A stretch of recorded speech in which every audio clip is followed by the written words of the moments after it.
ustedes y agradecerles su asistencia el día de hoy. Es la primera vez que hago en este salón, o sea, en este ambiente. Se va a quedar chica la clase, pero veo que hay espacios vacíos.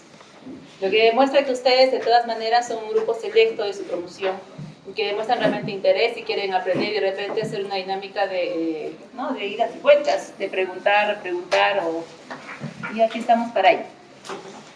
Yo creo que algunos me conocen, yo he hecho prácticas con algunos de ustedes, otros no, de todas maneras se voy a presentar. Soy la doctora Luz Quequesana, trabajo en el Hospital Nacional Carlos Alberto Seguín Escobedo de Casa de Salud. Soy neurocirujana y el doctor Suárez, que se coordinaba junto con el doctor Valdivia, me han asignado esta vez el siguiente tema, que es infecciones del sistema nervioso central. El tema de por sí es bastante teórico, bastante teórico. Entonces, tienen que traer de recuerdo muchas de las cosas que ustedes ya han estudiado, sobre todo el curso de microbiología y parasitología. La idea es aunar esos cursos ahora con el curso ya de neurología, ¿no? Neurología y neurocirugía. Entonces vamos a dar inicio a la clase.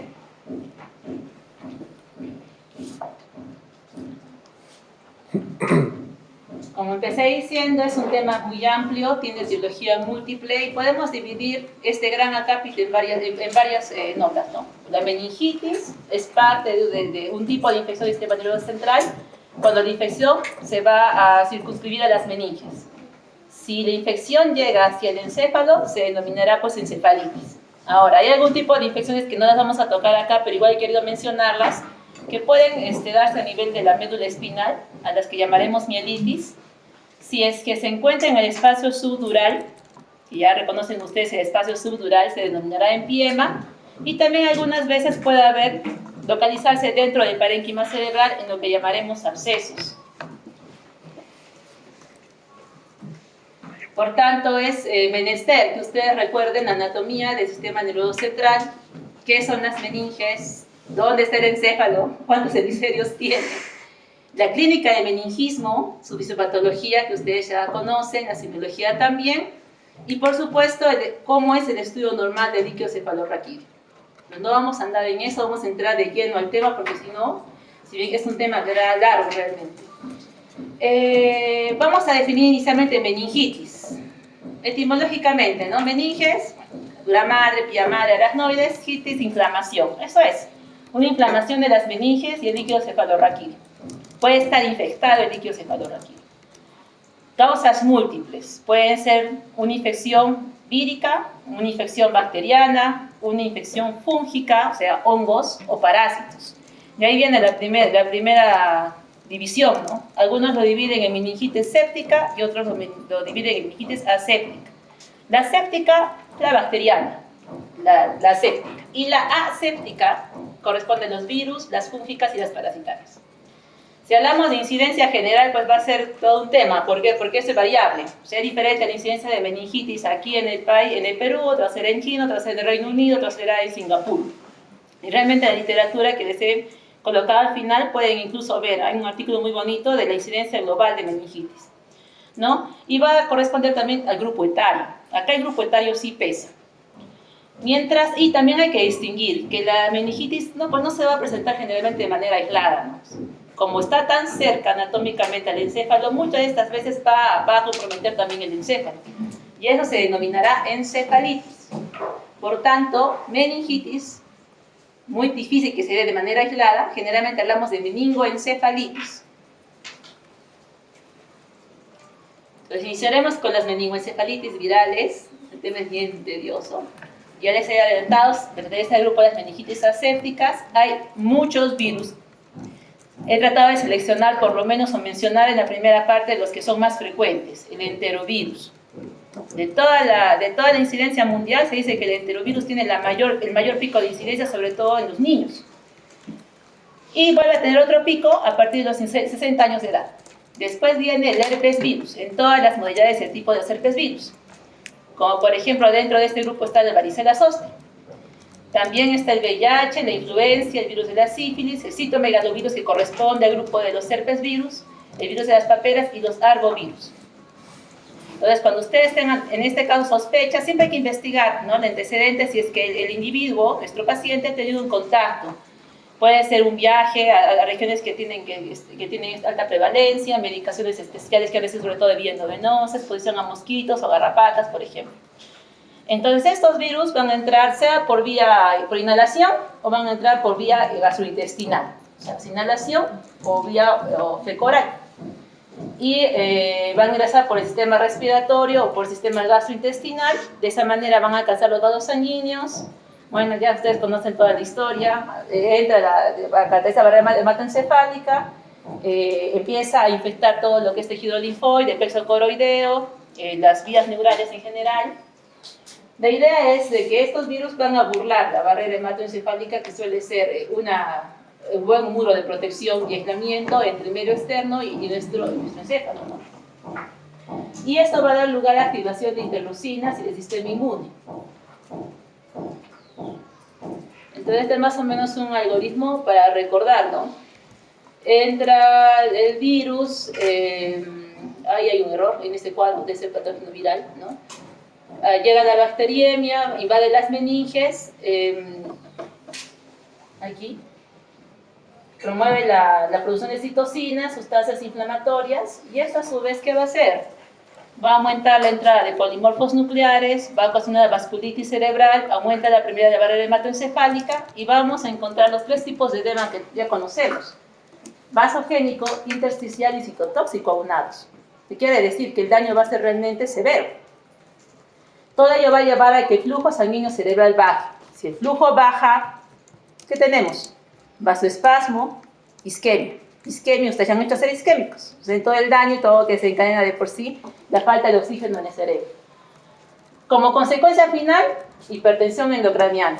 Disminuye la presión global del cerebral y eso va a llevar finalmente a la injuria neuronal o a la apoptosis. Muerte neuronal. Por ello es de que estos pacientes tienen alta mortalidad y también alta morbilidad. Se considera que en los países que son desarrollados, la morbilidad es un poquito menos, puede ser por lo menos alrededor de un 40%. 40% de desarrollados, que ya es alto, que hablamos de secuelas. Pueden ser tanto en desarrollo conductual, en aprendizaje, o secuelas incluso más serias y más severas. Como adelantamos, ya las formas epidémicas de este tipo de infecciones corresponden a la infección por arbovirus, por enterovirus, dentro de los cuales se encuentra el ecovirus, el Coxsackie B, el enterovirus tipo E71 también. Y la que llama más la atención y la que generalmente se estudia más son las encefalitis de tipo herpética. ¿Se acuerdan que el virus del herpes es un virus tipo ADN? De este grupo hay varios.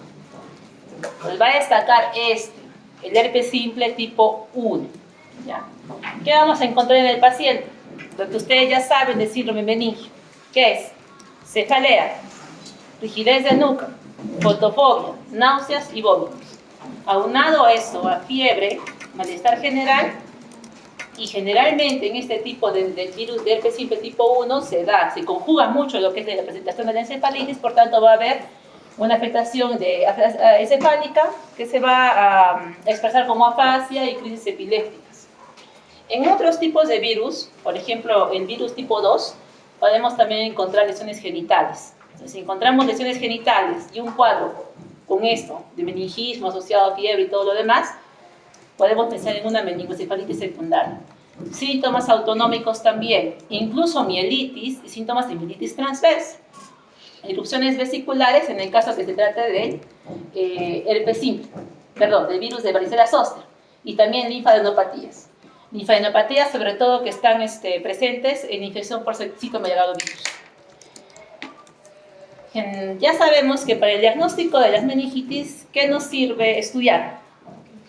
El líquido cefalorraquídeo. Entonces yo creo que todos ustedes ya, si no han visto, han hecho, por lo menos saben cómo se hace una punción lumbar. En este caso es obligatorio hacerlo.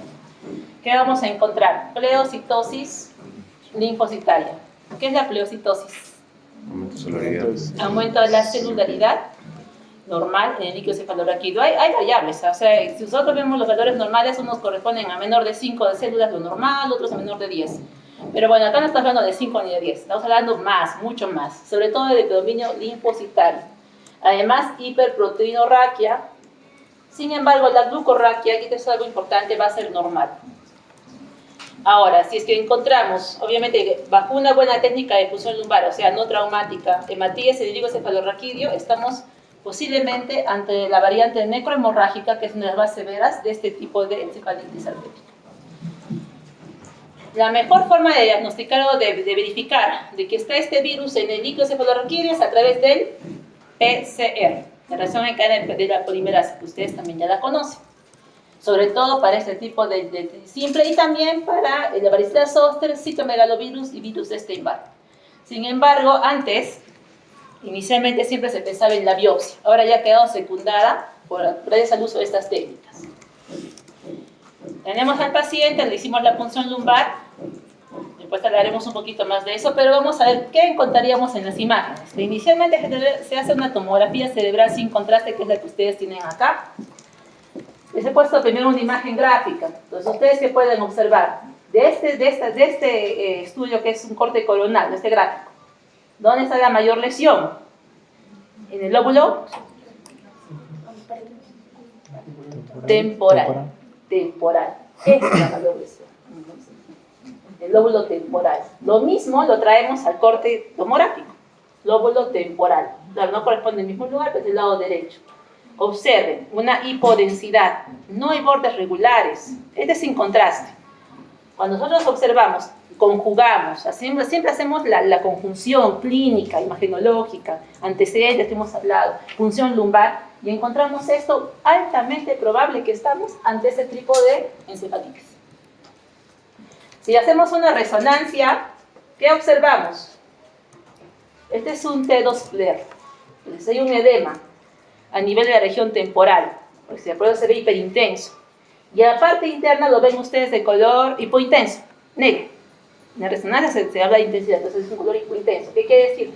Que esta parte interna está necrosada. Y acá en esta ausencia, que eso, bueno, esta es una toma específica. Cuando se observa en esta secuencia, esta ausencia o este vacío de señal, es que quiere decir que esto es sangre, presencia de sangre. Entonces, esa es una infección, por una encefalitis hepática por virus herpes tipo 1. Es la más frecuente, es la que generalmente más preguntan en los exámenes, por eso lo he traído para desarrollar. Porque si nos ponemos a hablar del citomegalovirus, del arbovirus, del enterovirus, vamos a terminar, ni siquiera vamos a terminar hoy, terminamos otro día. Hay otras formas también especiales, mucho más raras, pero que también he observado que las preguntan en los exámenes. Tal vez he debido empezar esta clase con eso. ¿No? Yo a mis grupos de los delegados les he enviado el ranking del examen de residentado que han dado. Yo soy de salud. Y no sé si ustedes han visto el resultado. O sea, en nacional estamos jalados. De los médicos en el Perú tienen 12 de promedio. Es un promedio paupérrimo. Y la católica, mejor no decimos, pero no pasamos del 11, ¿no? Entonces estamos mal. Tenemos que estudiar un poquito más, pero también es entrenarse en la parte que más se suele preguntar, pues realmente, porque nos perdemos tantos temas que no sabemos enfocar lo que es realmente lo valioso. Son raros, pero son preguntados. Entonces, la paraparesia espástica, por ejemplo, tropical, recuerden, está implicado ahí el virus del HTLV1. ¿Y qué van a encontrar? Paraparesia, hiperreflexia, espasticidad progresiva. Ahí está, ¿se acuerdan de ese señor? Ahí está con su paraparesia espástica, está con su bastón. Es un videito, en realidad no reproduce, pero igual puedo mandar después el link. Lo clásico es los edemas subcorticales, porque la afectación generalmente es fibras blancas. La segunda forma, es la leucoencefalopatía multifocal progresiva. Esta se da por el papovirus JC, le debe ser el nombre del primer paciente que tuvo este papovirus, en inmunodeprimidos. ¿Y qué se observan en la resonancia? Lesiones desmielinizantes, también en sustancia blanca. ¿Y qué encontramos en esta leucoencefalopatía? Proteinorraquia, pleocitosis mononuclear. Muy parecido a cualquier enfermedad vírica, ¿no? Pero si hablamos de inmunodeprimidos, entonces, y lesiones desmielinizantes, si tenemos estas dos opciones, por ejemplo, y ya aparece este término de inmunodepresión, estamos por digamos, incidencia, prevalencia, frente a una leucoencefalopatía multifocal progresiva. Y otras son enfermedades priónicas, ¿no? Los priones, ustedes saben que no son virus como tal, bueno, no son virus completos, simplemente son proteínas. Bueno, estas proteínas modifican de alguna manera una forma específica de proteína, una proteasa. Ya sé que la proteína, la PR, el gen de PRP, precipita anómalamente en el tejido cerebral. Hay varias formas, solamente les he traído, las he mencionado. El Kuru, la forma hereditaria, la enfermedad de Creutzfeldt-Jakob, enfermedades de Gerstmann, Strawberry-Snaker, todas son formas de enfermedades crónicas. Pero el que más frecuente y que tiene en realidad no es tanta la prevalencia, se dice que solamente son 1 a 2 casos por millón de habitantes, pero a pesar de esa baja frecuencia, suele ser más frecuente incluso que las 2 primeras. Entonces, en enfermedades de Creutzfeldt-Jakob hay una mutación del gen PRP de cromosoma 20 en el brazo corto, hay una demencia rápidamente progresiva, se sospecha, un paciente joven con demencia rápidamente progresiva. Estamos lejos de las demencias frontotemporales. Paciente joven, no encaja en el diagnóstico, ¿no es cierto? Además aparecen síntomas cognitivos, afectivos. Se asocia después cerebelosos, por ejemplo, ataxia. Aparecen síntomas de primera y segunda motoneurona, mioclonías, piramidales, incluso extrapiramidales, hay que sospechar, sobre todo en áreas endémicas. Acá no es mucho, pero por ejemplo en Latinoamérica, en Chile, sí se ha identificado una serie de más o menos unos 8 casos de tipo familiar. El antecedente, por ejemplo, de la región de Chile también podría, en todo caso, del país de Chile, podría en todo caso derivar o hacernos pensar en esta enfermedad, ¿no? Y en el líquido celular líquido que vamos a encontrar proteinorragia, la proteína 1433, recuerden ese 1433, la proteína también puede ser tau en menos incidencia, la enolasa neuroespecífica, y también en estudios de resonancia, e incluso algunas veces ante la duda se puede hacer biopsia cerebral.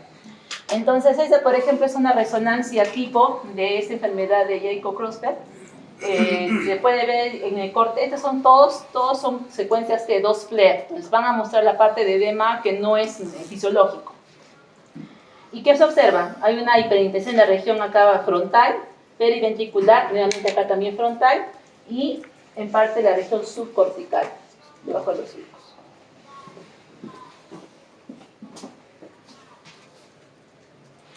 Bueno, esa es la breve revisión de la parte de víricas. Ahora entramos a la parte un poco más fuerte, que es la parte de bacterianas.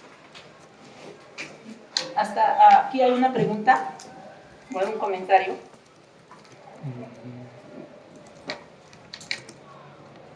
¿Han visto alguna encefalitis en sus prácticas víricas? ¿Ni una? ¿Ni uno solo? ¿No? Yo creo que bacterianas, yo creo que sí las han visto, o por lo menos han oído en bacterianas. Claro. Bacterianas sí deben ser en nuestro medio mucho más frecuentes, ¿no? Igual es un proceso inflamatorio agudo, obviamente tiene que ser las meninges, que va a estar ocasionado, pero esta vez por bacterias. El mundo de bacterias ustedes saben que es enorme, igual que las virus. La diferencia, el pico cefalorraquídeo va a ser mucho más turbio, va a haber incluso hasta purulento. Observen aquí la imagen inferior, es un corte real. Este es pus, que está en toda la base del cráneo, ¿no? Frontal, lóbulo temporal, miren, toda la base del cráneo hay uno de pus, es la purulenta. Sin embargo, estos últimos años ha habido un cambio en la epidemiología de la infección. Antes era muy frecuente las meningitis bacterianas por Haemophilus influenzae y también por Neisseria meningitidis. Pero a partir de la vacunación han disminuido la incidencia. Sin embargo, si es que corremos toda la estadística completa, todavía sigue ocupando en primer lugar Neisseria meningitidis y Streptococcus pneumoniae como agentes etiológicos. Les he traído solamente las cifras de Perú. En los artículos están, también un poco acá, que corresponde ya a un poco más mundial. Pero en el Perú, por lo menos, se habla que en el 2025, hasta el mes de julio, se habían detectado 10 casos confirmados, que según nuestra curva de prevalencia es el mayor número desde el 2012. Pero usted dirá, doctora, pero solamente son 10 casos. Pero son 10 casos que posiblemente terminan en muerte o en grave secuela. Y segundo, de que hay estudios, muchos, incluso uno en Lima que ha publicado Hemogrovejo, que ellos en su serie, que han hecho aproximadamente unos meses, ya han identificado a 18 casos. Solamente de una sola institución. ¿Esto qué quiere decir? Que hay un subregistro, ¿no? Entonces, nuestro sistema de vigilancia epidemiológica no está funcionando. La incidencia es de 0.9 por 100.000 habitantes al año y puede llegar incluso a 10, a 80. Miren, tan alta el rango, ¿no? En personas o en países de menores ingresos. Y como les mencionaba, tiene alta mortalidad y las secuelas. A un paciente, digamos, de una edad de 15 años, con una meningitis bacteriana, ¿cuántos años de vida útil le quedarían? Estamos hablando de más de 20, 30 años. Va a ser un paciente posiblemente secuelado, no productivo económicamente. Entonces, a eso es también incluso un problema social para el país. Como les indiqué, acá sí vale lo que es la edad, porque de acuerdo a la edad hay ciertas bacterias que van a infectar más a ciertos grupos etarios que a otros. Entonces, si estamos en una sala de neonatología, ¿qué es un neonato? ¿Hasta qué edad se considera neonato? ¿Cuántos días? 28 días. Muy posiblemente estemos ante el Streptococcus galattiae, el E. coli y la Listeria monocytogenes. Pero recuerden que un neonato pues, no tiene la teoría clásica, no vamos a hacer Brusinski, Kerry, muy difícil. O sea, identificar realmente o sospechar una meningitis en un neonato, generalmente vamos a presentar con síntomas de sepsis neonatal. Y tal vez algo que lo puede diferenciar es la fontanela bombada. De coli también es importante y la Listeria monocytogenes. Si ya en grupos etarios mayores, hasta los 2 años, bueno, sigue todavía teniendo representación el Streptococcus galattiae, pero ya aparece el Streptococcus pneumoniae y la Neisseria meningitidis, ya como acomodándose la prevalencia más general, que es de los 2 a 50 años, y nuevamente los mayores de 50 años, estás entrando a la edad, digamos, al adulto mayor, nuevamente aparece la Listeria monocytogenes, y en pacientes inmunosuprimidos, también la Listeria monocytogenes, aparte de los que son frecuentes que les mencioné, el Streptococcus y la Neisseria meningitidis. Inmunosuprimidos, ¿por cuáles? Los pacientes diabéticos, quienes han recibido corticoterapia por largo plazo, y sobre todo los que han recibido trasplantes de órganos, y también de médula ósea. Es lo que hemos mencionado. Hay otro tipo de meningitis que se da de manera iatrogénica, podríamos decir, o secundaria. Secundaria, por ejemplo, endocarditis en los niños que tienen tetralogía de Fallot, puede presentar tipo de neumonía, y en el caso iatrogénico postquirúrgico, por ejemplo, en la neurocirugía, ahí empieza a tener otro tipo de población bacteriana, ¿no? El Staphylococcus aureus, por ejemplo, también las pseudomonas, y yo colocaría otros más, ¿eh? Colocaría, por ejemplo, la Klebsiella pneumoniae, la Cinetobacter baumannii, que últimamente está teniendo muchos problemas en el hospital. Si es que hay antecedente de traumatismo craneoencefálico, sale el epidermidis, o también cuando son nosocomiales.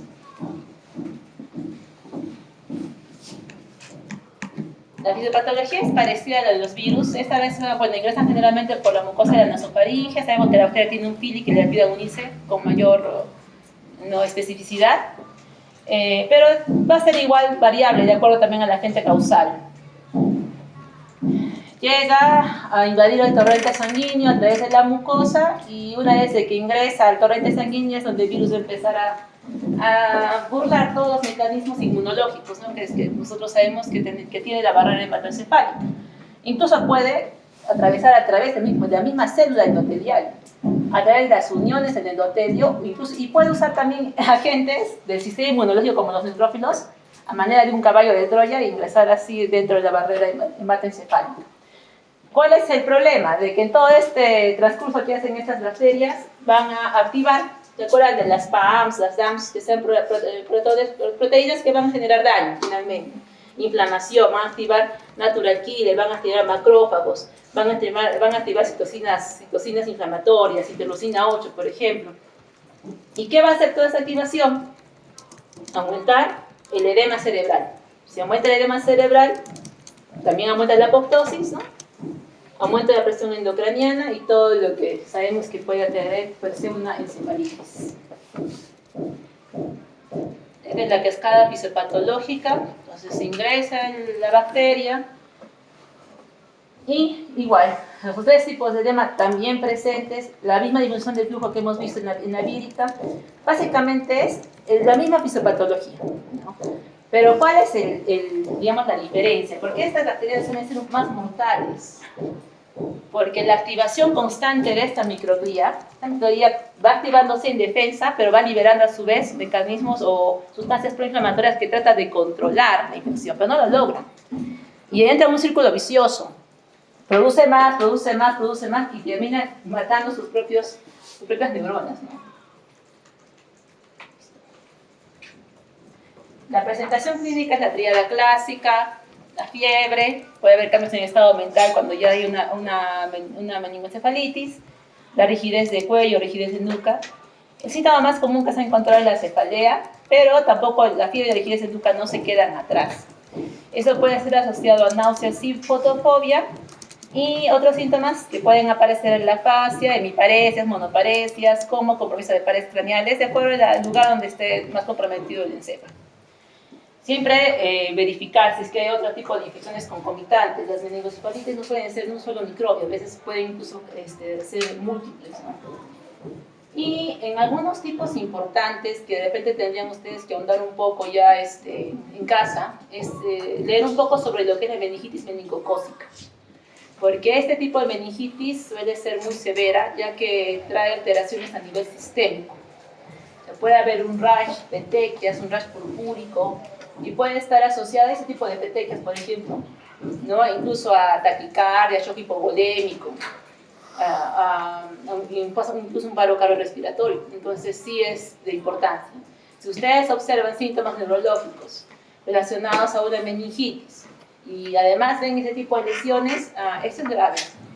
Posiblemente este paciente va a quedar muy secuelado o posiblemente tiene horas para fallecer. Y la evolución es rápida, realmente sin horas.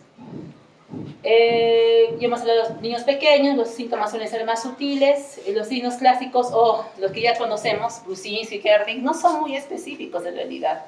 O sea, el hecho de que nuestro paciente no los tenga no es que va a descartar que no estamos ante una meningoencefalitis. Y también otra forma especial es el estreptococcus pneumoniae, que también puede desarrollar hipertensión intracraneal con riesgo de enclavamiento y muerte, junto con la meningitis meningocócica que les había mencionado.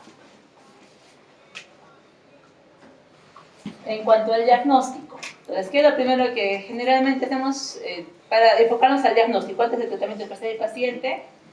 Hacemos una analítica general y vamos a encontrar leucocitosis con neutrofilia y desviación izquierda. Sin embargo, algunas veces podemos hacer nuestro hemograma y vamos a encontrar un encuentro leucocitario, puede ser incluso normal o disminuido, pero si estamos con toda la clínica florida, puede ser incluso un signo de mal pronóstico en estos pacientes. Y otros exámenes que nos sirven es la proteína C reactiva y sobre todo esta, la procalcitonina, que se eleva en las primeras 4 horas. Generalmente estamos usando nosotros en el hospital la procalcitonina. Y se dice que una elevación de más o menos 1 picogramo más lo normal hace la diferencia entre una meningitis séptica versus una aséptica. Entonces es un marcador interesante. Y en cuanto a los estudios imagenológicos,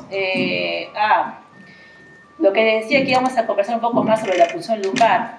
Siempre nos han dicho que cuando hay hipertensión endocraniana, ¿se hace o no se hace punción lumbar? No se hace. Entonces, doctor, ¿por qué está colocando punción lumbar? Es que es relativo. Es una indicación relativa y los neurocirujanos lo sabemos, ¿no? El neurólogo es más de a veces rajatabla. Nosotros somos un poquito más osados. Y hay estudios sobre eso, hay guías actuales sobre eso. ¿Qué dicen las guías? Que uno puede hacer una punción lumbar en condiciones generalmente especiales, en que los cambios tomográficos no sean tan evidentes de hipertensión endocraniana. Como ustedes han observado según la fisiopatología, todas las meningoencefalitis van a tener cierto grado de edema cerebral. ¿Cierto? Por lo que hay inflamación, hay no de flujo, todo lo que hemos conversado. Pero esta hipertensión endocraniana no va a ser lo suficientemente severa como para producir un enclavamiento post-punción, que es el temor que generalmente se tiene.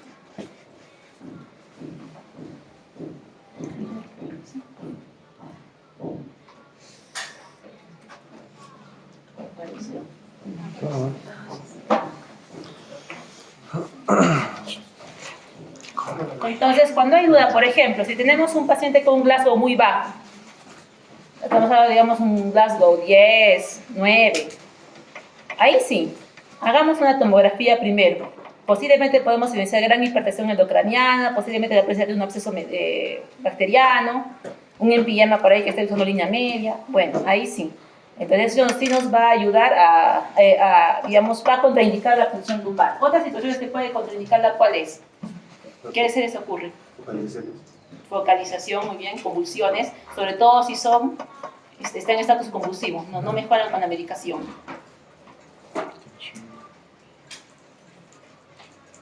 ¿Alguien ha visto una punción lumbar? ¿Sí? ¿Solo Rodrigo? ¿Más no han visto? Sí. Ay, Rodrigo. A ver, ¿cómo se hace una punción lumbar? Mientras nos reconecta aquí Mariana, ¿no?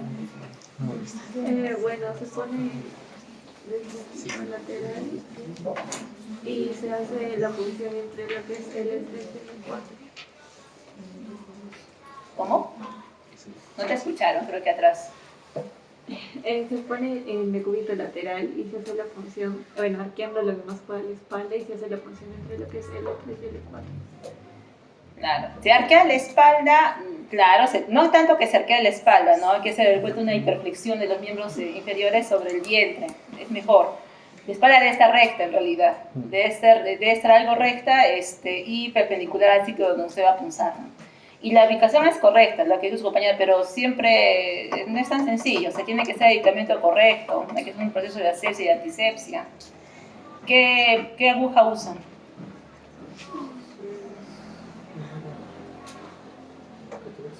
O sea, hay ciertos cuidados que de repente serían buenos que los puedan repasar de repente en su práctica, porque eventualmente de internos posiblemente les pueden hacer alguna. No va a ser un neonato, ¿no? Ni tampoco un espondilótico o un escoliótico, pero la mayor parte de jóvenes es una enfermedad del grupo etario joven. Pues se podría estudiar.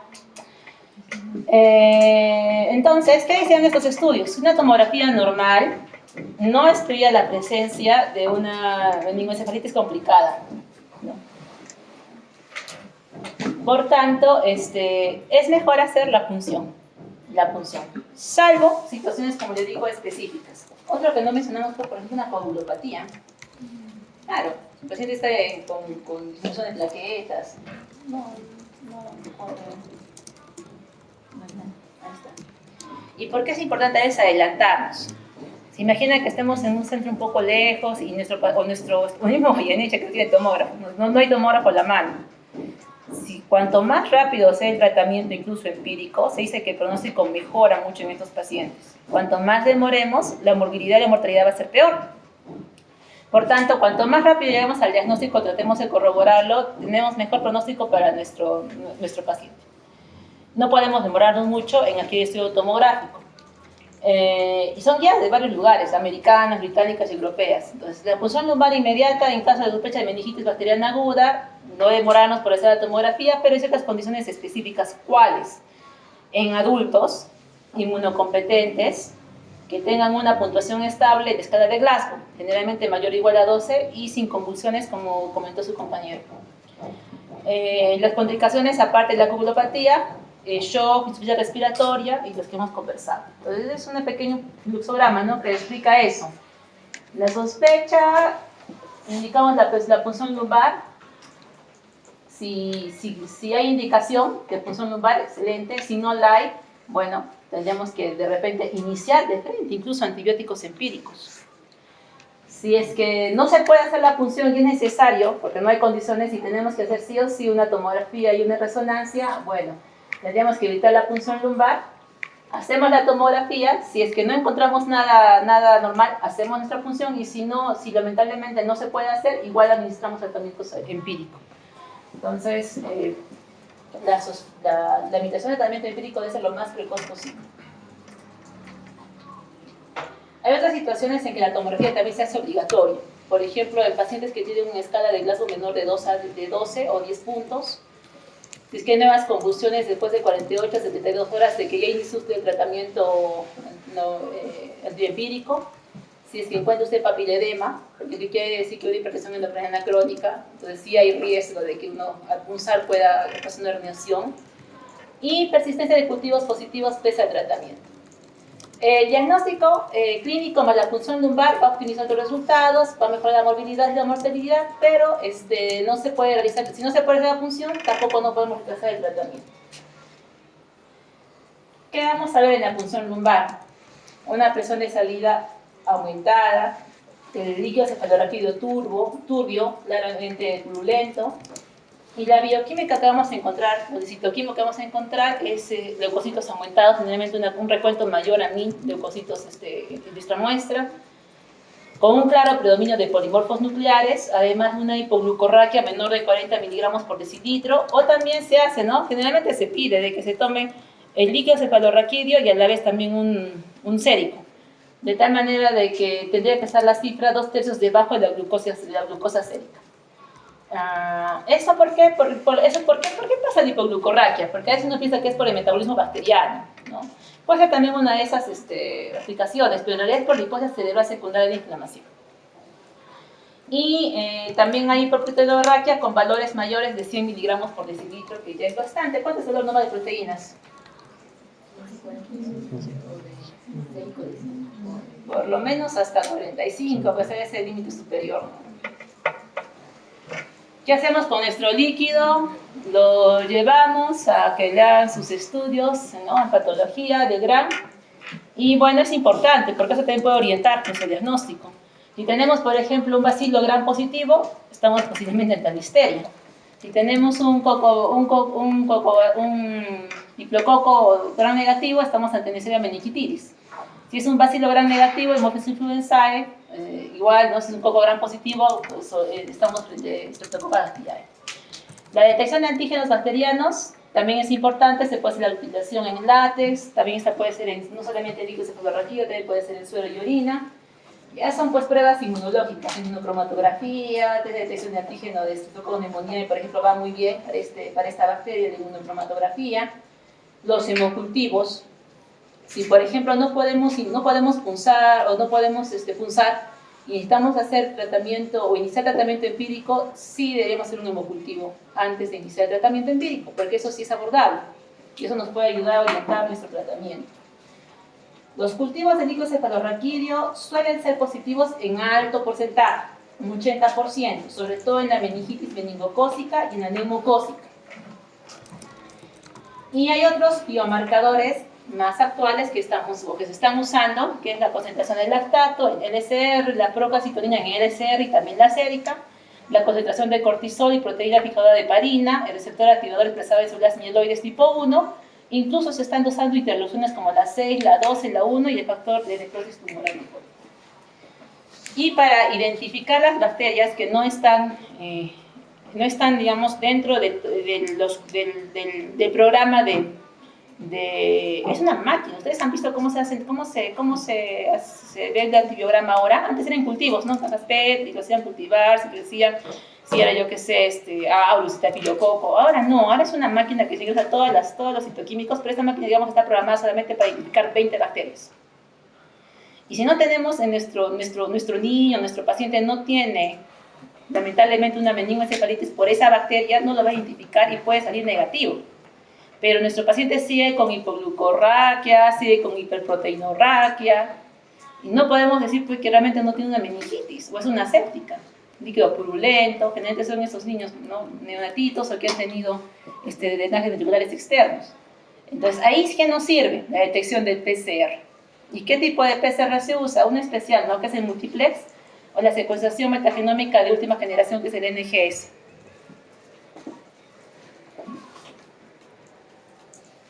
En cuanto a los estudios inmunológicos, los hallazgos son realmente inespecíficos. Se tiene que hacer la relación clínica, la laboratorial, y ya viene pues la imagenológica, porque si usted viene simplemente esa tomografía y no tenemos nada de historia, ¿qué podemos decir? ¿Qué parece? Una hemorragia subaracnoidea. Claro, porque tiene, ¿no?, una hiperdensidad a nivel de los surcos. Pero si estamos ante un paciente que sabemos que es una meningoencefalitis, eso significa el realce de esos surcos, que posiblemente puede ser pus, ¿no?, que está en el cerebrito. No hay surcos, edema cerebral difuso. No hay diferenciación de la sustancia gris con la sustancia blanca, edema cerebral difuso. Incluso puede haber una hiperdensidad, ¿no?, en ciertas áreas, todo el territorio. Y todo este compromiso del sistema ventricular asociado al sistema subaracnoideo, al espacio subaracnoideo, a las cisternas basales, finalmente va a conllevar a tener un mal funcionamiento de lo que es el sistema ventricular y por ende el flujo normal del líquido cefalorraquídeo. Entonces, ¿qué va a contener estos pacientes? Es hidrocefalia. ¿Qué otras cosas podemos a veces encontrar? Empiema, vasculitis, sobre todo vasculitis en la tuberculosa, y también zonas de isquemia también más relacionadas con meningoencefalitis tuberculosa. Esto más bien ya es una resonancia que está con gadolinios, está con contraste y es evidente, ¿no? El realce de las plaquimeninges, está remarcando todo lo que son cisternas basales, mesencefálicas, las percontinas, las pontinas, incluso intraventricular, la fisura silviana, la interhemisférica. Básicamente hay compromiso de cisternas basales. Y también se puede dar a nivel de la complejidad, ¿no? Realce, surcos nuevamente. Y este es un T2 FLAIR que nos habla del edema generalizado que tiene este paciente. ¿No? Si es un T2 FLAIR, todos estos circuitos son áreas de edema subcortical y cortical. Se ve incluso cierto aumento del ventrículo, pero todavía no es encefalía completa.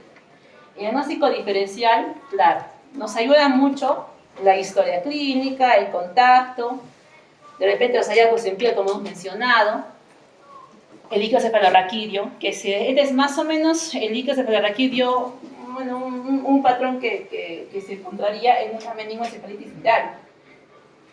Entonces, diferente, ¿no? La citosis mínima, 0,500 células, versus una bacteriana que aumenta generalmente las 1000. La proteinorraquia es moderada, en este caso es menor a 150 miligramos por decilitro, la glucorraquia suele ser normal, la diferencia. En la bacteriana pues es diferente, como hemos mencionado, y acá sale una nueva, ¿no? La tuberculosa. Las células no son tan altas, va como en el espectro medio. Las proteínas tampoco son tan altas, pero sí hay hiperproteinorraquia. Y la glucosa, la glucosa sí está baja. Entonces la tuberculosa realmente es un brote de diagnosticarla, pero considerando que también el Perú es un país pues endémico en TBC, siempre nosotros la tenemos en cuenta. Hablaremos un poquito sobre la tuberculosa porque eso también nos pide el sílabus. Tiene un curso mucho más subagudo que una bacteriana normal, pero si es que es un paciente que es inmunodeprimido, generalmente un VIH en estadio SIDA, la mortalidad va a ser pues muy alta. Lo que vamos a encontrar es lo que ya hemos mencionado, pero sin embargo en fases tempranas todavía puede observarse cuentos más bajos, inclusive de las que hemos visto en la tablita, y incluso con predominio de neutrófilos, porque en la clásica el predominio es de mononucleares, las proteínas van a estar elevadas, la glucosa también va a ser inferior, y nos va a servir, dicen que sí, que crece aquel micobacterium tuberculoso en los cultivos de Lowenstein-Jensen, y la tensión de Silicen también la va a identificar, ¿no? Podría encontrarse más o menos así. Silicen y este es el Lowenstein. En cuanto a la neuroradiología, bueno, estamos pasando. El diagnóstico también nos puede ayudar el PCR para identificar las proteínas del micobacterium tuberculoso, pero se dice que a pesar de que tiene muy buena especificidad, hay algunos casos que no los va a identificar, puede ser subóptimo. En la neuroradiología va a haber mucho más realce, generalmente las tuberculosas hacen más rápido hidrocefalia incluso que una bacteriana. Hay la presencia de infartos cerebrales. Y es necesario a veces incluso ampliar, hacer una resonancia. En las meningoencefalitis bacterianas, no llegamos a hacer resonancia. Nos quedamos con la tomografía y con toda la punción, con el citoquímico y la clínica no es suficiente. Pero en las tuberculosas, por la duda, a veces sí llegamos a hacer resonancia, ¿no? Sobre todo para valorar el tronco encefálico y también parte de la columna vertebral. Entonces, el tratamiento ante este tipo de meningoencefalitis tiene que ser también tan pronto como nosotros identifiquemos o la sospecha clínica sea poderosa. Y generalmente incluye los 4 fármacos que ustedes ya conocen. isoniazida, rifampicina, la piracinamida, la cetoxamida, el etambutol, con una duración de 9 meses. ¿Se da esteroides? Sí, sí se da también esteroides acá. Les acá algunas imágenes, pues se observa que el realce, ¿no? Meningio, igual, severo. Incluso acá podemos observar un pequeño abscesito, ¿bien? Un absceso ahí tuberculoso. Este es una hidrocefalia simétrica, está empezando a dilatar un ventrículo más que el otro lado. Es la presencia de cuernos temporales, nos hablan de una hidrocefalia ya inicial. Estos ya son, digamos, algunos estudios que, si ustedes observan, una hipodensidad a nivel de tronco cefálico, ¿no? Si le ponemos, si le administramos parte del contraste, se realza como el contraste. Igual acá.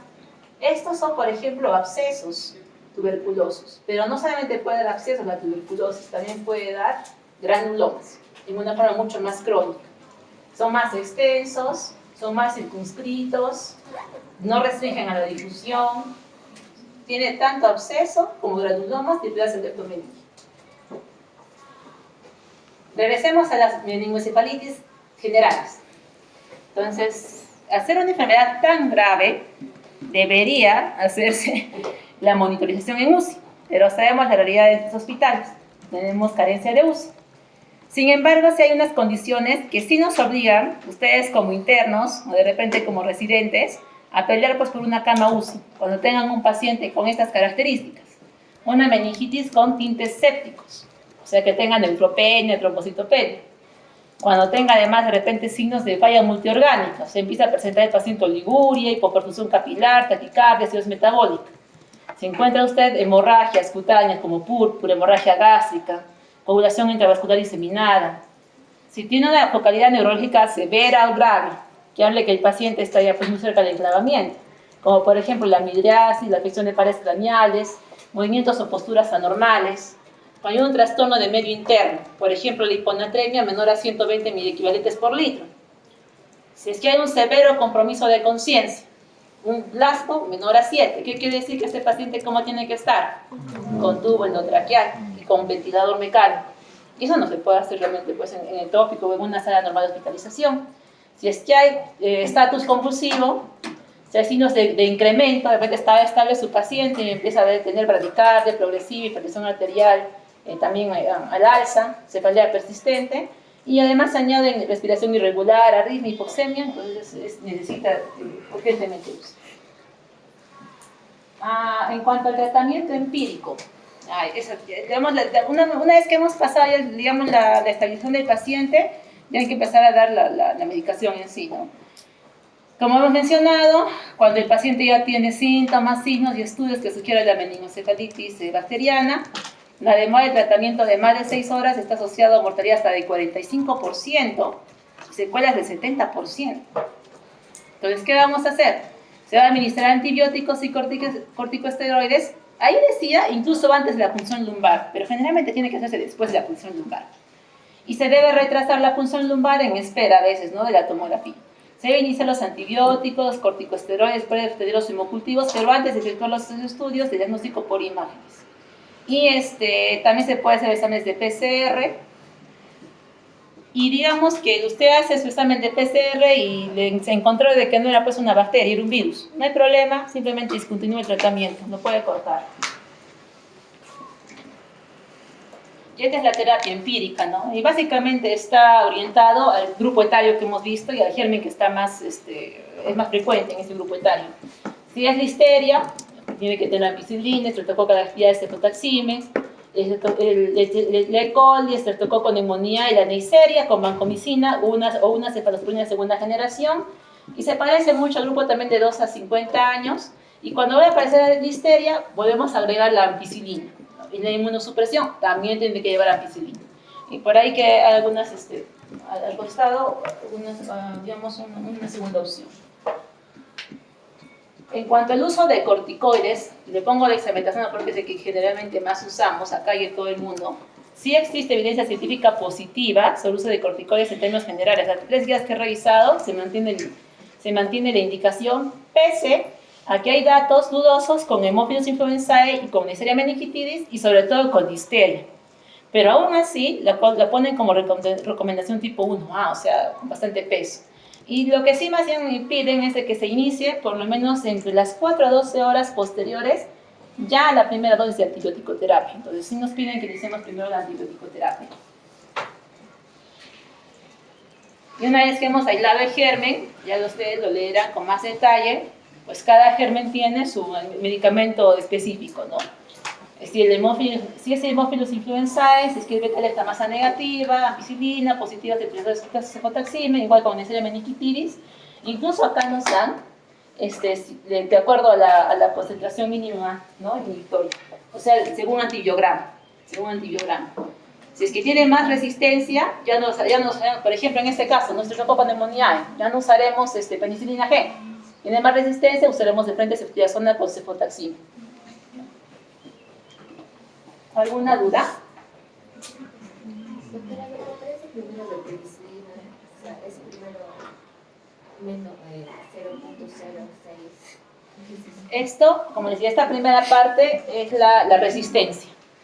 Si es que este germen presenta resistencia a estas concentraciones, cuando es menor a 0.06, sí se puede dar. Pero si ya es mayor, ya no damos penicilina, ya damos ceftriaxona.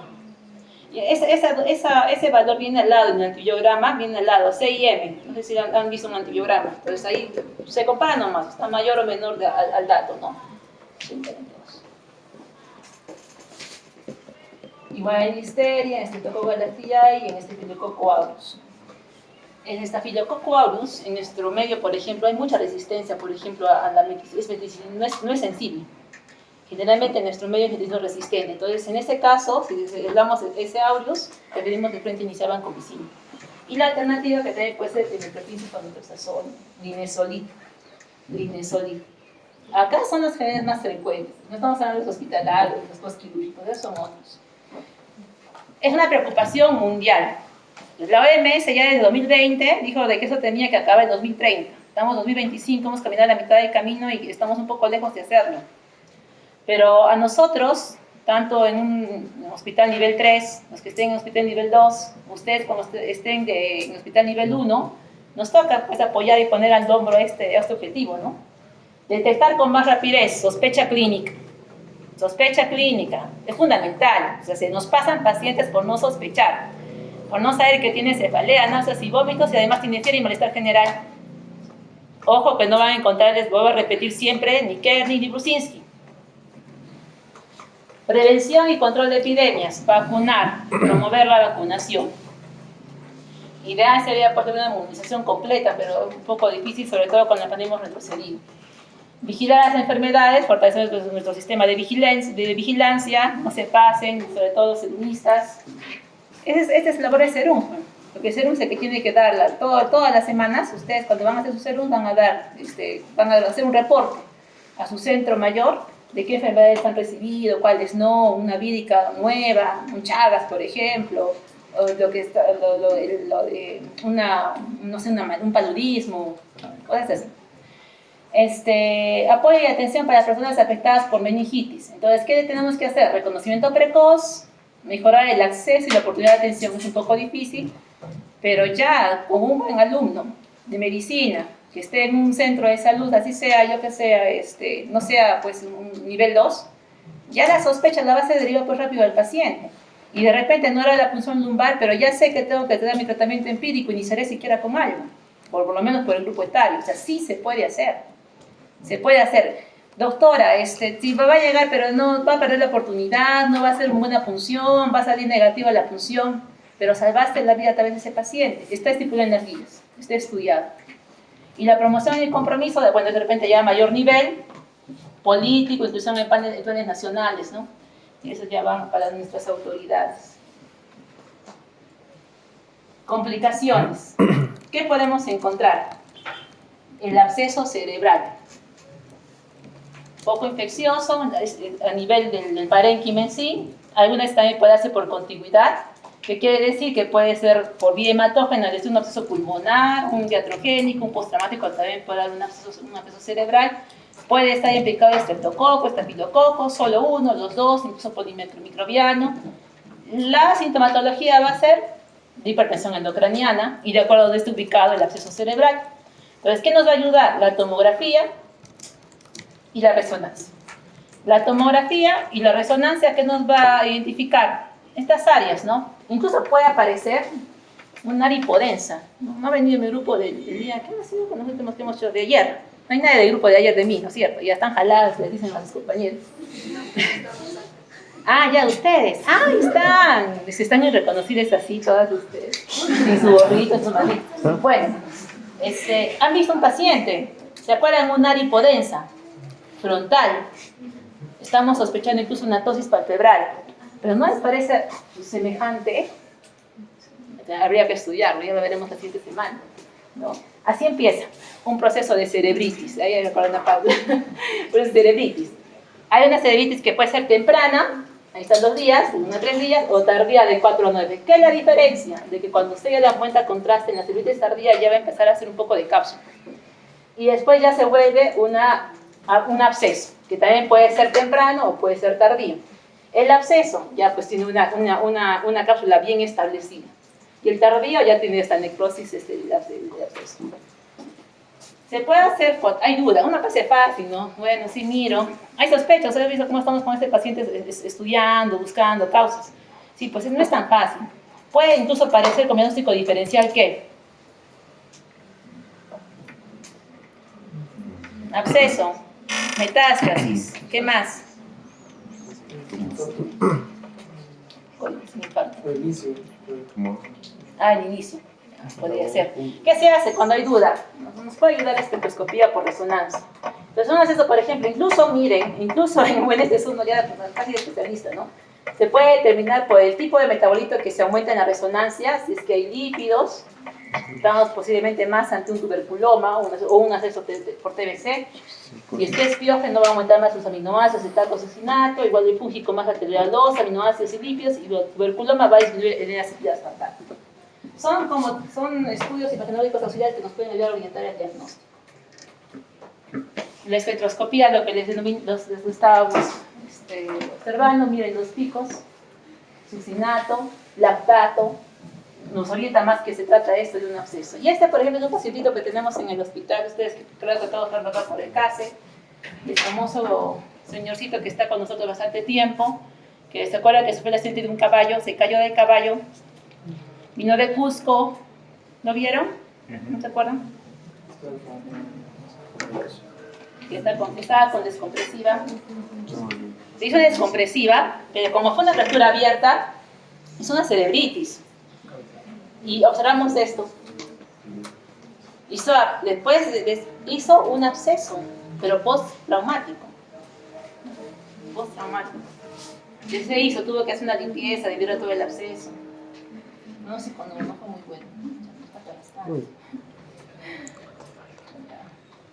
Vamos a correr. Ya, otras complicaciones, ya hemos hablado de hidrocefalia, sobre todo también puede estar asociada a ventriculitis y ese tipo de hidrocefalias que son terribles de tratar, que son las multiloculadas. ¿Qué se hace en estos casos? Como está infectada el líquido cefalorraquídeo, no vamos a colocar un drenaje ventricular peritoneal. Por favor, no hagan la consulta cuando estén internos, porque la hacen. Si el líquido está contaminado, va al sistema derivativo externo, como este niñito de acá. Entonces se coloca el drenaje, digamos que viene por acá, sale, y por acá se va a almacenar en un aditamento externo, ¿no? Y la otra complicación es la presencia de empiema. Se asemeja a un hematoma subdural, pero cuando se le administra contraste, observen cómo capta el contraste, ¿verdad? Ahí está. Y en resonancia, que no suele hacerse, pero he conseguido acá imágenes, se remarca.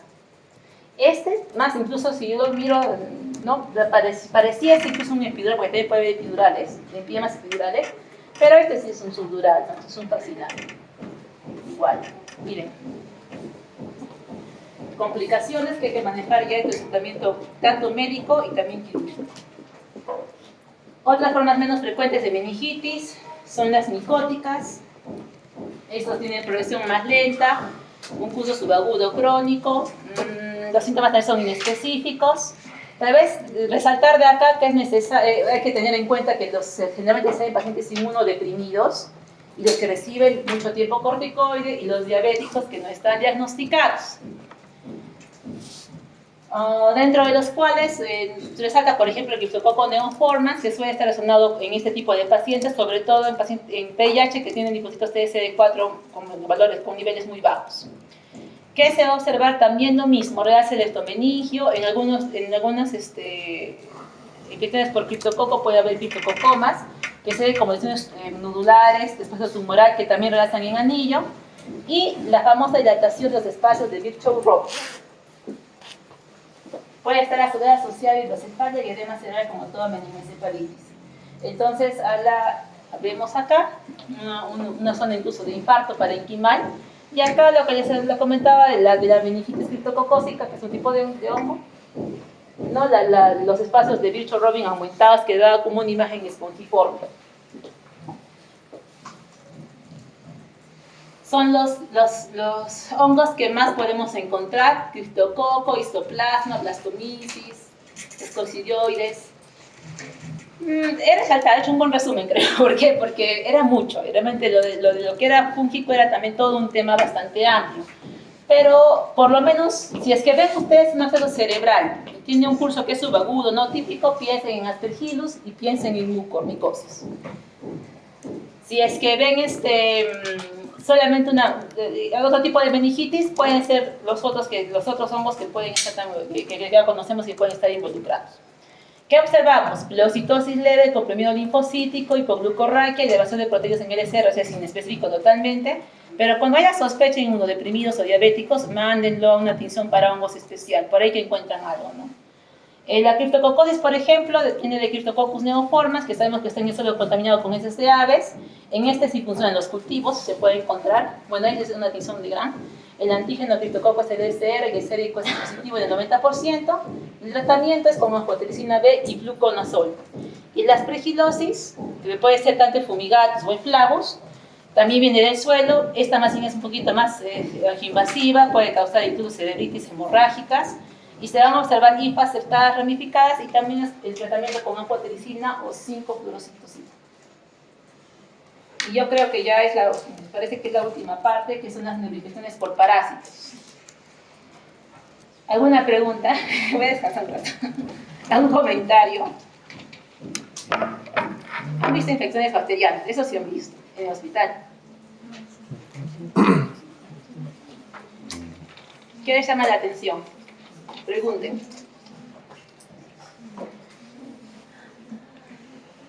En el caso de que sea un paciente agudo y sea escoliótico, no se le puede hacer la reconstrucción lumbar fácilmente. O sea, se ha tratado varias veces y ya ha generado bastante trauma.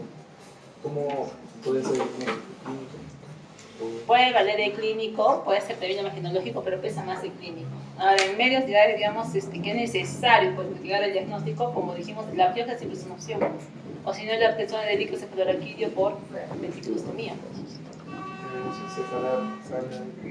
Claro, se separa sala.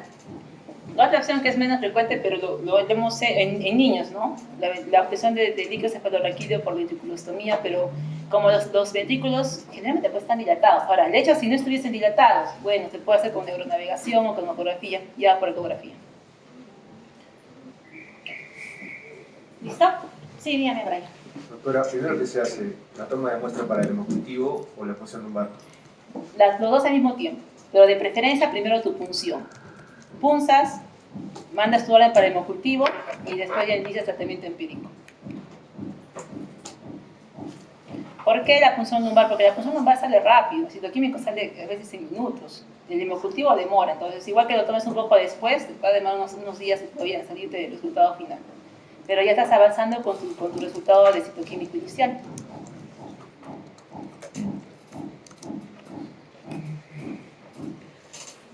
Entonces, ¿podemos continuar? ¿Sí? La parte, y me parece que es la última ítem que nos ha asignado, era la de neuroinfección por parásitos. Entonces, estos sí son conocidos por ustedes, ¿no es cierto? La neurocisticercosis.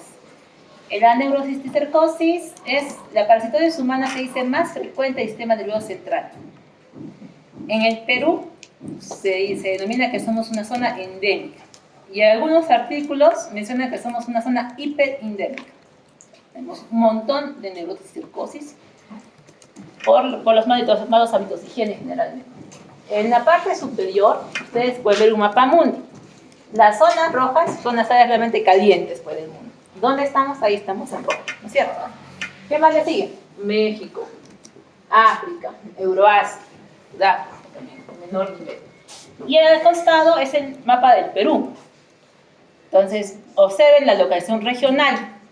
Si por allá se anima a hacer el serum lejos, en el norte, Cajamarca, en el centro de Perú, también hay área endémica. Si quieren a la selva, es menos frecuente.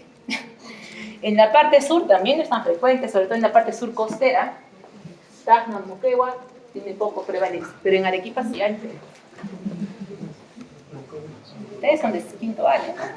Quinto año, quédate un año más de vida feliz. Bueno. ¿A quién se anima a explicar el ciclo de Citicerco? Es lo que ustedes conocen. ¿Alguien se anima? Para empezar, el microorganismo que está involucrado es la Taenia solium. La Taenia solium. Ojo, Taenia solium en neurosis cercosis, no se van a confundir. Se suelen confundir. Porque el tratamiento se parece. ¿Nadie? ¿Se acuerdan del cerdito? El cerdito del huésped intermediario. Estaba ahí pastando, bueno, se va solito a comer, porque lo dejan, ¿no? En la sierra lo dejan a los animalitos, y por ahí que come algo contaminado justo con heces, y las heces tenían quistes, huevitos. Entonces, ¿qué pasa con los quistes? El cerdito se come, se ingiere el quiste eclosiona, porque por los ácidos clorhídricos del estómago del cerdo, perfora el intestino, toma el torrente sanguíneo y ahí se esparce. ¿Hasta dónde se esparce? Generalmente músculo, y pues ahí también agarra el cerebro, ¿cierto? Después, ¿qué pasa? Viene ahí el humano, en el que le gusta su carne medio cocida, toda roja, se la come, mal cocida con su larva, y desarrolla el parásito, la forma adulta. La tiene en su intestino. ¿Se acuerdan que tenía proglótides ahí? Poco a poco entonces va eliminando con sus heces los huevitos, que nuevamente las hace al medio, así al aire libre, las deja para que el cerdito se las vuelva a comer, y ahí se cierra el ciclo, es lo normal. Pero hay pues hay un transpía en esto, ¿no? ¿Dónde llega entonces el ser humano? Viene justamente que el ser humano también se come los quistes. ¿Y cómo llegan los quistes al ser humano? Por mala higiene. De repente hay gente que está contaminada y sobrecargados de alimentos, o alimentos de repente del suelo, hojas o verduras, ¿no? Que están mal lavadas, y se las ingieren. Y así de esta manera lo que era el cerdito, ¿no? El cerdito termina siendo el ser humano. Se come los huevos, ingresa a su tracto gastrointestinal, hace su función el ácido clorhídrico, libera, pasa al torrente sanguíneo y se va a los músculos esta vez del ser humano y también a su cerebro. Entonces, ese es el detalle. Y ahí es donde empieza el problema. ¿Cuál es la sospecha? La área endémica. Ese chiste lo digo. La área endémica. ¿Qué más sería la sospecha? Un paciente, como acá nuestro amigo está riéndose, jóvenes que nunca tuvieron convulsiones y que de un momento a otro empiezan a tener crisis y se quejan de cefalea crónica, crisis convulsivas, y ya en formas, digamos, demasiado ya evolutivas, que de repente no quisieron acudir a un centro médico hasta síntomas de hipertensión endocrina más severas. Entonces, sospecha clínica nuevamente, área endémica, paciente joven, crisis convulsivas, de nuevo, que nunca tuvo de inicio, o sea, de infancia. Es posible que estemos ante una neurosis de circosis. Y como es un ser vivo, el parásito pues tiene sus fases, ¿no? Llega al cerebro y va a acomodarse en el área que más le agrade. Generalmente lo hace cerca de la corteza porque es más hospitalizada. Y también, sobre todo esta forma que es la racemosa, que ustedes recuerdan bien por parásito, que es la más, digamos, seria, más terrible, da una infección mucho más se puede decir, prolongada y a la vez también en volumen. Se adhiere más a lo que son cisternas basales. Porque si alcanza la cerebral media, que es bastante, que usted ha visto que es un tronco grueso, que lleva bastante flujo sanguíneo, por oportunidad se queda adherido o muy cerca a esa área que recibe gran circulación cerebral. Las vesículas pueden estar a nivel parenquimal, pero algunas también llegan a nivel intraventricular. Y ahí puede dar otro tipo de sintomatología. Como les decía, ser un ser vivo hay fases. Cuando el quiste, la fase de parásito todavía está en su fase vesicular, es un quiste totalmente viable. Y si es viable, es tan astuto que puede digamos, evitar o obviar todos los mecanismos de defensa inmune que el cuerpo generalmente tiene. Entonces, es como que se esconde bien. Pero conforme va envejeciendo, va perdiendo esa capacidad. Entonces, ya se deja de identificar por el sistema inmunológico del ser humano y empieza a haber, por tanto, más inflamación. Entonces, sería la segunda fase, que es la fase vesicular coloidal, que es esta. Por eso se ve más inflamación. Entonces, es una resonancia en T2, FLAIR, que muestra mayor área hiperintensa alrededor del quiste. Acá está el quiste, miren toda esta área que es inflamación del quiste. Y tiene otras áreas también corticales, como occipital, e incluso tiene otras formas también vesiculares, que todavía están viables. Esta, por ejemplo, es una fase vesicular. Está dentro del ventrículo. ¿Por qué sé que es vesicular? Porque ahí está el escoles, miren, se observa, ¿verdad? Parenquimal, esta ya es una fase un poquito más vieja, es una fase granular. ¿Y cómo termina este parásito? Muriendo. Se convierte toda su cápsula en fibrosis y se almacena calcio, que es la fase de calcificación, y encontramos estos nódulos calcificados dentro de la tomografía. Algunas veces no solamente llega al cerebro, puede llegar también al ojo, que también han mencionado, lo conocen. Entonces, ahí está, ¿no?, en el humor vítreo, en el fondo de ojo, observa ahí, miren, y la forma racemosa, que es la que tiene mayor volumen, más compleja y complicada, puede llegar incluso a adherirse a toda la cisterna basal completa, tanto la silviana como la precontina, y también tiene la parte temporal.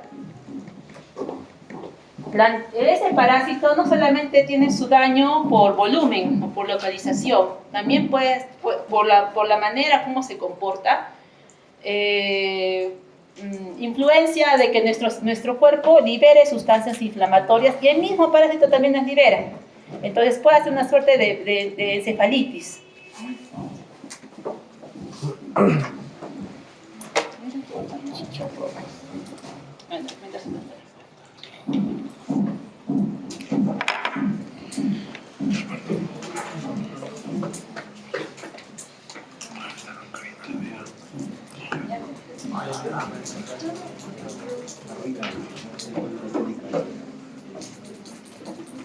Entonces va a depender mucho de la localización del parásito que tenga generalmente la vesícula, su fase vesicular o coloidal, con la presentación clínica del paciente. Aparte de las convulsiones, entonces puede dar también otro tipo de síntomas.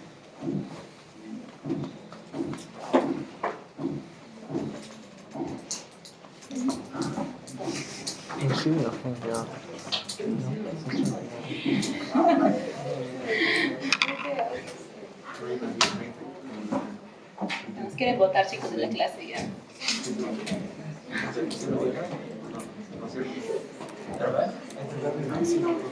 ¿Qué les parece la neurocisticercosis?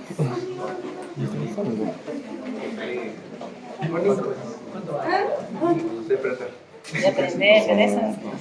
Tuvimos, no sé si ustedes estuvieron con nosotros cuando estaba nuestro paciente, un jovencito de 22 años, que tenía una neurocisticercosis intraventricular, era portador de un drenaje derivativo ventrículo peritoneal. Lamentablemente su drenaje disfuncionó, así que se tuvo que colocar una derivación ventricular externa. Como nuestro paciente estaba en el área de emergencias, que ustedes saben, la parte de UCI de emergencia del primer piso es terrible. Hay muchas bacterias, gérmenes, incluso multidrogo resistentes. Lamentablemente el drenaje de este chico se contaminó. hizo una ventriculitis. Se hizo aparte de su problema de neurocisticercosis, hizo una neuroinfección, una meningitis, una ventriculitis y terminó en meningoencefalitis. ¿No? Y no lo podemos sacar. No lo podemos sacar. Entonces, la neurocisticercosis puede ser aparentemente muy inocente, pero el hecho de que a veces sean portadores de catéteres, de sistemas derivativos, el mismo daño de neurocisticerco puede traer problemas. ¿Tenemos? Entonces saquen el cuaderno y empezar a dictar.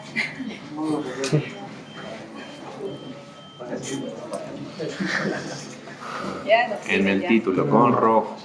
Título con rojo, con rayitas, neurocisticercosis. Subrayado. Pero más o menos podemos ir avanzando. Si está el cisticerco a nivel de la corteza, ¿qué vamos a tener el paciente? Problemas focales. Crisis epiléptica. ¿Por? Claro, porque está irritando la corteza, y la corteza es donde se encuentran los focos epileptógenos, ¿no es cierto? Entonces puede haber crisis epilépticas. El hecho de que tengamos una neurocisticercosis masiva y que tenga alrededor bastante edema cerebral, va a hacer a su vez un efecto masa. Si hace un efecto masa, vamos a tener entonces síntomas de hipertensión endocraniana, ¿no es cierto? Ahí estamos, no más arriba. Minutos deseados, estamos. 51. Esa es. Anexo. 51. Si tenemos, por ejemplo, una neurocisticercosis que les comenté, intraventricular. Si está dentro del ventrículo, va a cubrir todo lo que es el sistema ventricular. Por ende, ¿qué va a conllevar? Hidrocefalia. ¿Sí? Hidrocefalia, ¿qué va a desencadenar? Y no es tratada con nuestro paciente que les estoy comentando. Hipertensión endocraniana. Y, claro, puede ser óbvio si no se pide.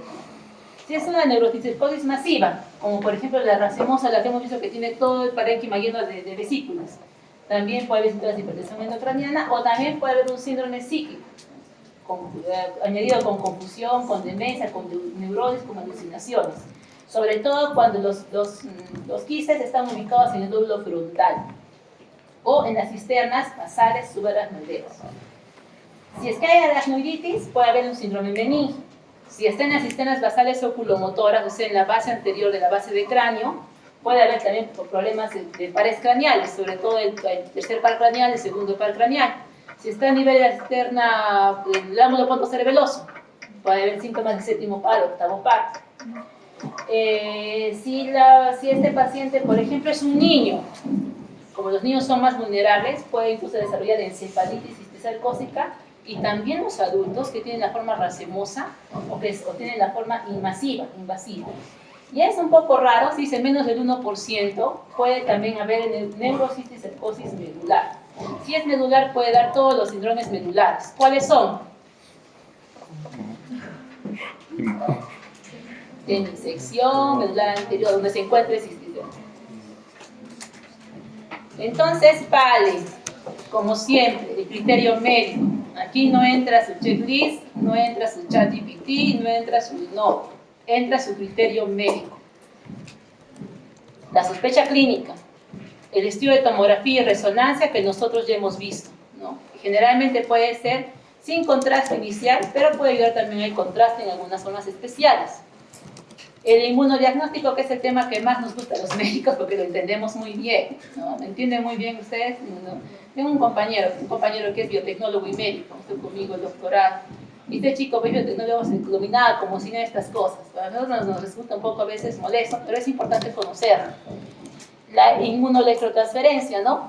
Sensibilidad 98, especialidad 100%, el inmunoblot, el Western blot, y la detección del antígeno parasitario, pero sobre todo nos sirve más en la forma racemosa, es la grande, la que tiene múltiples vesículas que se encuentran en las cisternas. Se puede hacer punción si es que no hay hipertensión endocraniana, ya hay sospecha y que por ahí de repente pensamos que no era una vesícula, de repente nos parecía que era un absceso único, pequeño, como vimos de la meningitis. Podemos hacer de repente punción lumbar. Vamos a encontrar hiperproteinorraquia, hiperglucorraquia, aumento de los leucocitos ¿no? Sobre todo de los linfocitos y los eosinófilos. También nos ayuda a hacer el estudio de descarte de teniasis, tanto del paciente como también de sus familiares, y por la presencia de neurocisticercosis ocular, la fundoscopía o la ecografía ocular también nos puede ayudar.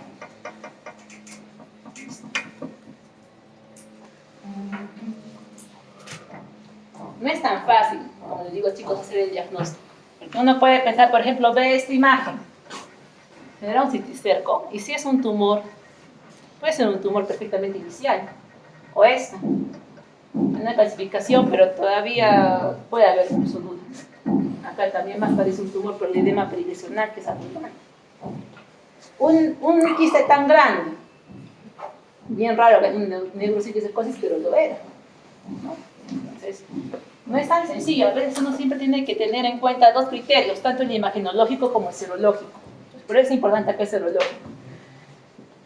¿Por qué? Si observamos, se dice que no se puede iniciar tratamiento si no tenemos un serológico completo, positivo. Sobre todo entre las formas en que el cisticerco está pues viable, ¿no? Si que tenemos una imagen positiva, tomográfica o resonancia con serología positiva, excelente, pero si no la tenemos, con serología positiva, dudemos. Igual también en la racemosa. Si la racemosa es evidente que es un neurocisticerco, pero aún así, sabiendo de que tendría que tener unos altos niveles inmunológicos y no encontramos, de repente no es una racemosa. Entonces tiene que haber esa confusión tanto radiológica como inmunológica. El tratamiento va a ser sintomático para controlar la cefalea, la hipertensión endocraniana, manejar la hidrocefalia, los anticonvulsivantes, sí nos ayudan los esteroides, nos ayudan los diuréticos osmóticos también, los analgésicos para la cefalea. Pero, para el tratamiento del parásito, el albendazol o el praziquantel se pueden usar. Generalmente usamos el albendazol, porque el praziquantel, aparte de que está menos popularizado en nuestro medio, hace mucha interacción, sobre todo con el uso de corticoides y con el uso de anticonvulsivantes, entonces no lo usamos mucho. El albendazol es una dosis de 15 miligramos día, más o menos una dosis de 7 días, 7 a 9 días. Se debe dar siempre hospitalizado el paciente, ojo, siempre hospitalizado el paciente, ¿ya? Y se debe considerar, ¿no?, el manejo también quirúrgico de algún tipo de complicación, como por ejemplo la hidrocefalia, y la extracción de los quistes cuando son extraordinariamente varios y la forma racemosa. Entonces acá ustedes están viendo la colocación del drenaje ventrículo peritoneal, ¿no? Y también se puede hacer incluso la extracción de la vesícula. Y en la forma intraparenquimal, sí, pues nosotros usamos, no será una cirugía abierta, se observan las resonancias, se observa el quiste, llegan a ver el tercer ventrículo. Esta es una forma intraventricular que está enclavada en el tercer ventrículo, o sea, tiene efecto válvulo. El paciente puede estar bien 3 días y al cuarto día un mal movimiento vuelve a enclavarse ahí y empieza a tener síntomas de hipertensión endocraniana, ¿no? El tratamiento más bien para este tipo de casos se hace con una neuroendoscopía. Pues este es el ventrículo, así se mide el ventrículo dentro ¿no? Internamente. Ese es el fornix, por ejemplo, no se logra ver muy bien, pero por acá está el plexo coroideo, y este es el quiste, es el color del quiste. Pues tratamos de extraerlo, ¿no?, con el neuroendoscopio. Y sale, se ve el Lescoles, no se logra ver muy bien ahí porque está, pero acá se ve el Lescoles.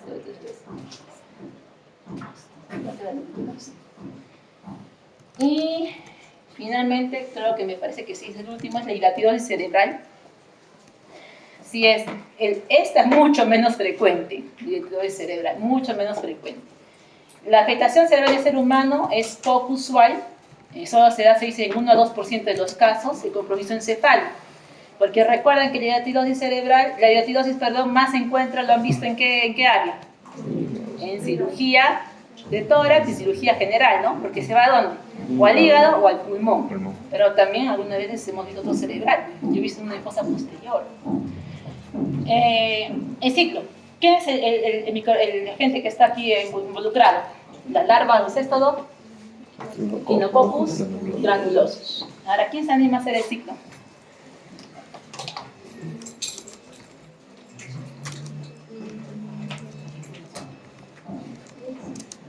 Es igual que nadie. Ya. En este caso ya no va a ser el cerdo, en este caso va a ser Perrito. el can o el perrito, puede ser el zorro también. Y es algo, es lo mismo, no va a eliminar en sus heces los huevitos y esta vez se los va a comer ya no el cerdo, sino se los va a ingerir la oveja o el bovino. Y el ovino va a desarrollar entonces la forma larval. Ingiere el bovino, eclosiona el quiste, ingresa a su torrente sanguíneo y el torrente sanguíneo se dispara hacia las otras partes del cuerpo. Y nuevamente come, ¿no? En este caso ahí viene el ser humano, come el quiste y ahí el ser humano va a desarrollar ya la forma adulta del quiste datídico. Pero algunas veces interviene nuevamente como huésped definitivo. Y en ese caso, cuando ya se convierte el hombre en un huésped ya no definitivo, sino intermediario, es cuando va a desarrollar la hidatidosis cerebral. ¿Dónde se encuentra más hidatidosis cerebral? En lo que son los hemisferios cerebrales. ¿Cuáles son los síntomas? Cefalea, la mayor parte de pacientes van a venir con cefalea. Puede haber edema de papila en más porcentaje que la necrosis del códice cerebral. ¿Por qué?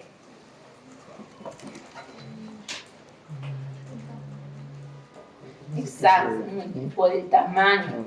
Porque mientras que las vesículas del neurocisticerco son pequeñas, generalmente la mayor parte son pequeñas, en el caso de la hidatidosis las fitas van a ser mucho más grandes. Y por tanto también va a dar alteraciones mayores, como por ejemplo hemiparesia. También puede haber convulsiones, puede tener alteraciones visuales, menos frecuente por la localización de fosa posterior de ataxia o parálisis facial. ¿Qué nos va a ayudar? La tomografía y eventualmente también la resonancia. Pero hay algo interesante, de que estas lesiones no captan contraste. Entonces, vemos una lesión quística, unilocular, aunque también puede ser a veces multilocular, que no capta contraste, que está ejerciendo efecto masa, que tiene muy poquito edema perilesional, muy posiblemente estemos ante esta patología.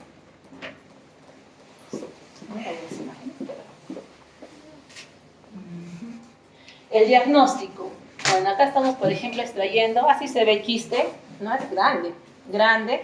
¿Cómo es ese diagnóstico? Se puede enviar el contenido del quiste. Entonces, ¿qué vamos a ver? El escolex, los huevitos, acá está el escolex, ¿no? Completo, las vesículas prolígeras, los ganchitos, incluso se observan acá, ¿no? Los ganchos del parásito. Y también se puede hacer, pero con menos frecuencia, los exámenes serológicos, los ensayos de inmunodiagnóstico, la ELISA, la inmunización directa en látex, el inmunoblot, o la inmunocromatografía por el arco 5 de doble difusión. Se dice de que estos estudios serológicos son menos sensibles en la hidatidosis cerebral, entonces no nos ayudan realmente mucho.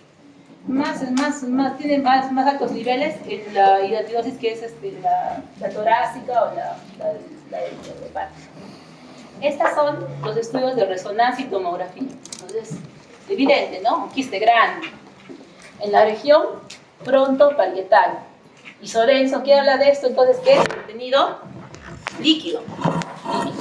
Sí, pues, si vamos a la imagen de resonancia, es una imagen en T2, que es un contenido líquido, y también observamos los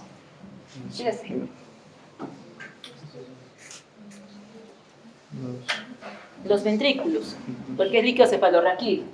Y miren el efecto que ejerce, ¿no? de la presencia del quiste y cómo colapsa el ventrículo y encima está ocasionando presencia de hidrocefalia. Entonces, en estos pacientes, eventualmente también, si es que estamos, por ejemplo, de emergencia, tenemos el equipo completo, tendríamos que entrar inicialmente un drenaje ventriculoperitoneal. Le mostramos contraste y realmente no capta pues contraste. No capta contraste. La putas tal vez un poquito en la cápsula, pero es casi insignificante. Edema, tampoco tenemos edema. Tratamiento. Generalmente se da el vendasol o mebendazol. No, acá ya no nos sirve el Praziquantel. Solamente el vendasol o mebendazol.